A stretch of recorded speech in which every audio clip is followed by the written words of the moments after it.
What's up everybody, it's Cameo Finance. I'm making a video for you today about Splinterlands. This was my first venture into NFT play to earn games.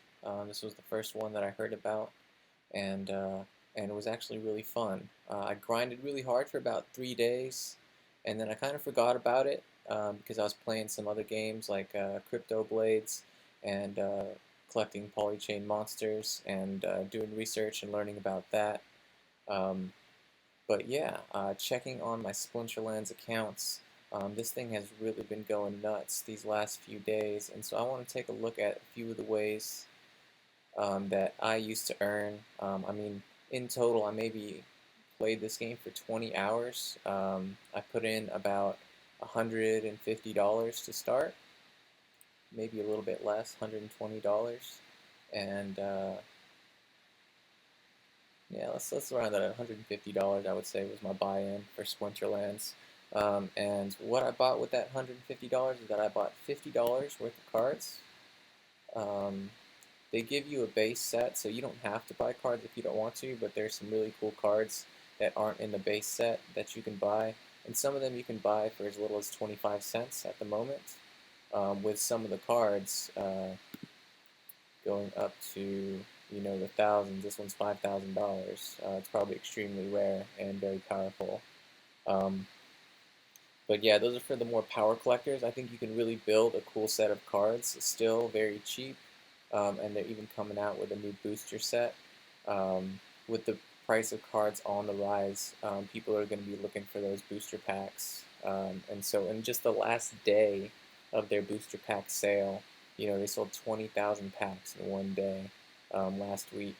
They already had their land sale. Land sale is totally, completely sold out, and the price of land has gone up like I think 65x or something like that, um, based on some of the YouTubers that I've watched. And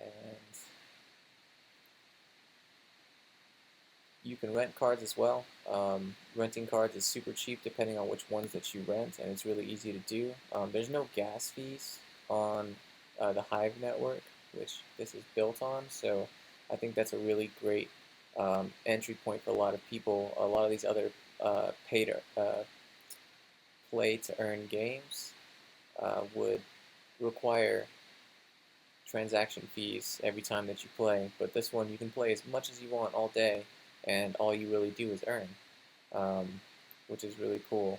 The more you battle and you can rank up, kind of like League of Legends or anything like that, the higher you rank in PvP, battling other players, then you do gain more from each round in dark energy crystals. Uh, and one of the other cool things is that based on how much card power you have, so I'm not sure where I can look at it. Here it is. So based on your card power, I've got 5,500 card power. So that's enough card power to get me up to Bronze 1. And then from there, I would have to rent some higher level cards in order to move on to the higher levels, because as you become higher levels, you can combine your cards together and they gain new traits, and those cards are burned, making those cards more rare, even the base sets. So really cool concept to that. The more powerful players are going to get more powerful cards, and then in the lower skill levels, you don't have to have really crazy cards. You can just play the base game and earn. But depending on how much dark energy crystals you have and how much land you might have, then there's an airdrop going on right now for the next 330 days approximately, and there's an airdrop every 24 hours, and depending on how much, these are the prerequisites here, so based on my collection power, how much dark energy crystals I have. I do have one card pack that's unopened that I'm just going to hold on to for a couple years and see if the card packs themselves can be more rare. So I paid about $20 for that. And then so my total airdrop points is 10,344. The total group is 6,531,167,139. Based on my total airdrop points, I've been getting, about 1.7 SPS per day, which at today's value, let's see, 1.7 is about 62 cents a day. And then over here, because I'm staking it at 211% APR, I put in $70 in here last week. And then every day I've just been claiming, so I'll just claim this. So that's 2.09. Let's just say in total 3.7, about $1.36 today. So I can claim that, then it goes here in my in-game liquid, and then I can claim over here based on the other assets that I have. I'm guessing my card packs and whatever. So you'll have a couple of different places to claim your SPS tokens from the airdrop. So that's up to about $125, and then I'm just going to go ahead and stake these 383 that I got.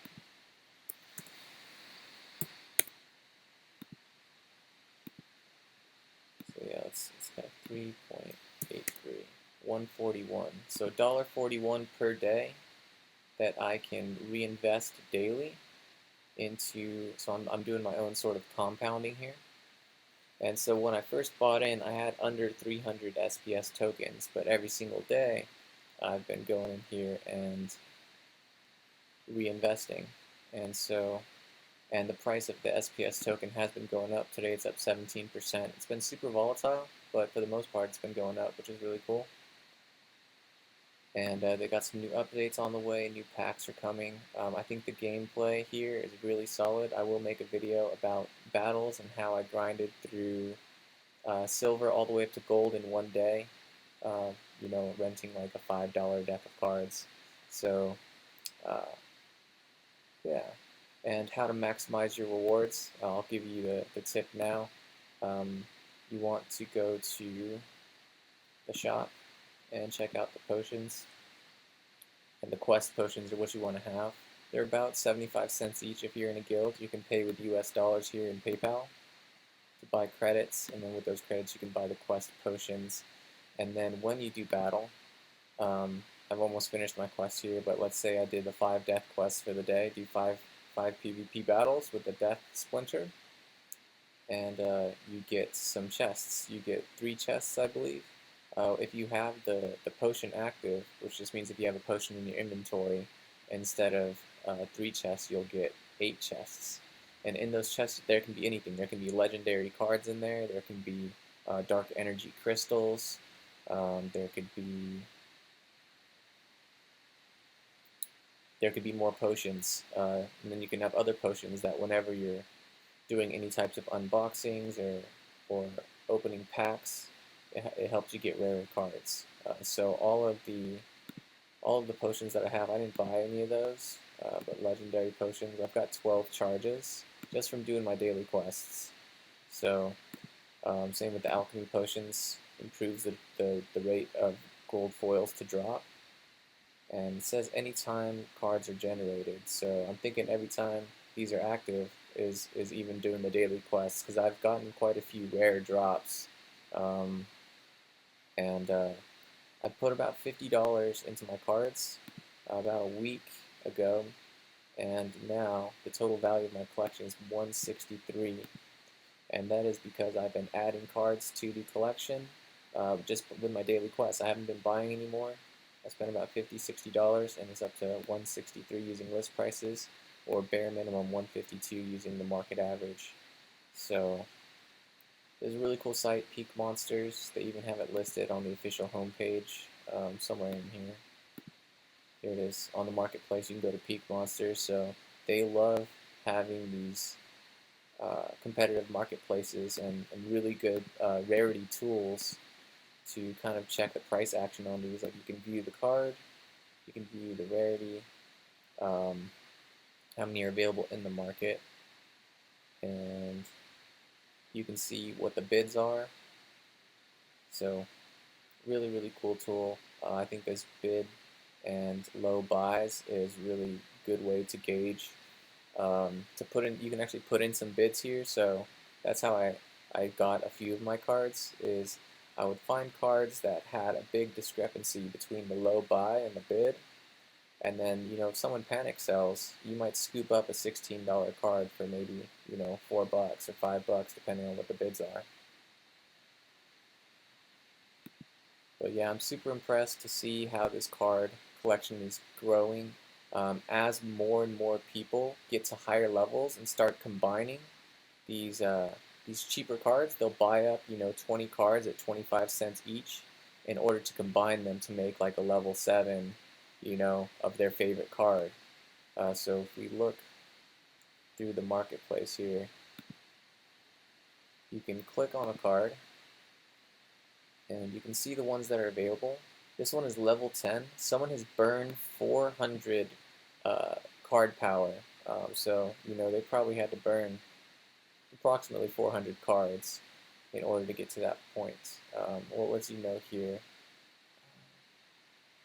I'm not sure what the calculator is, but they have to burn a lot of these cards right here. So this guy basically had like 100 of the same card and combined them all together into a level 10 card power of 400. So the stats on this one are going to be a lot higher than the stats on like a level 1, with a card power of 4. So yeah, if one is a card power of 4, this guy burned 100 cards to make a level 10. And so that makes the price of the underlying card go up.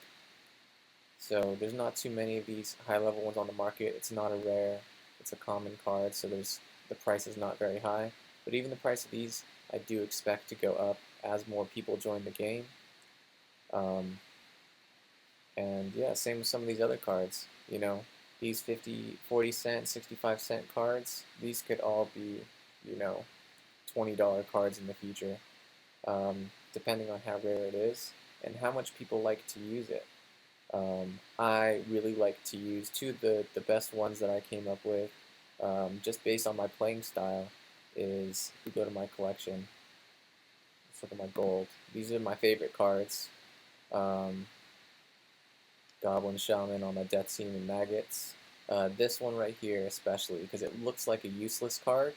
Gelatinous Cube, it's got 11 health, and it has no attack, and it's got 1 speed. But the really cool thing about this is if you play it with a summoner called Magnor Crowling or something like that, it gives it a Thorn ability to all the people on your team. And every time a player dies on the field, this card's going to gain 1 health. So it's like an auto heal that starts out at 11 health. And so it's really hard to take this down and gives me plenty of time. This just tanks all of the attacks. It gives me time to attack with things like Sandworm, which is has a sneak ability, and Maggots, which attacks the lowest health character on the other team. And then Goblin Shaman reduces the life of the enemy character's team. So these cards definitely. Wait, what?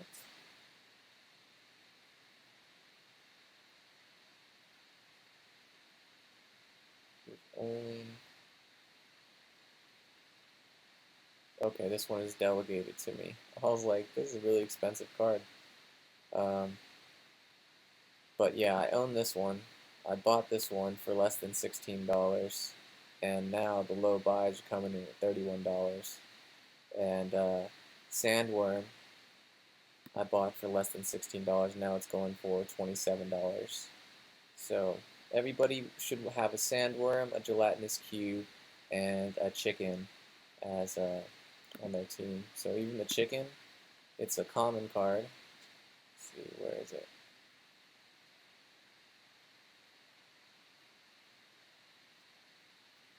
Neutral.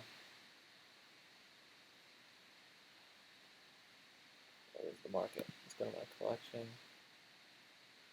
Neutral. Chicken. So I own 1 chicken. Yeah, I paid about 16 bucks for this one, and now it's up to 21.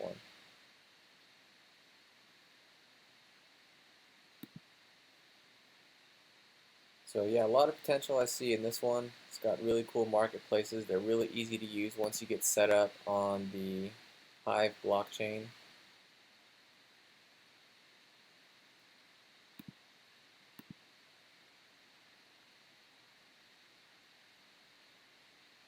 there is Splinterlands. If you have any questions about Splinterlands, or you want to see a video about battling and team builds and things like that, the cheapest way to get through bronze and silver and start making money, subscribe. Thank you for tuning in. See you next time.